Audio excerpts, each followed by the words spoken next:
والسلام عليكم. والله العظيم الدراري لا احسن حاجه دار ابراهيم دياب. عرفتي راه دابا كون فزنا حنا بهاد اللقب والماركه هذاك، عرفتي اش غيديروا لينا؟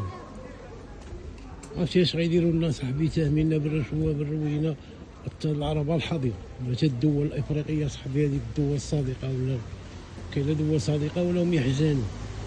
بدا يجي يقتل فينا راه صاحبي بغا ينسحب. واش من الطريقه هذه؟ واش من كيفاش غدي هاد اللقب؟ المهم والله الا مزيان اللي ما داش المغرب. اول حاجه اخويا ما تبقاو تنظموا لينا حتى حاجه صحيبي، والله بحال هاد كاس افريقيا صحيبي ما تبقاو تنظموا.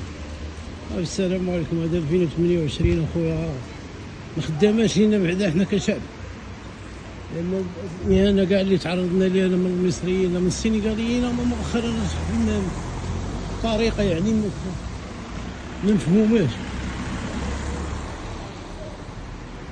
وما بالك غادي دير لاقب؟ والله كون ديتيهم ماركه دياز هذاك البيلانتي ما يسالان وفاز المغرب ما يسكتوش علينا، والله ما يسكتوا بالرب. مالنا خويا حنايا تيبقاو يهينوا فينا بحال هكا، خدامش اخويا الدار. هي في الحقيقه راه من مصلحه القجع، والله العظيم مصلحه القجع نيت ما خاصش المغرب يدير كاس. حيت لا دار مشكله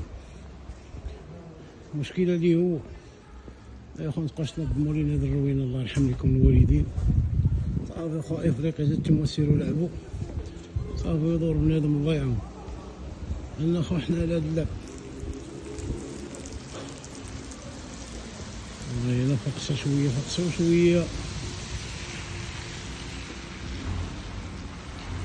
ربي.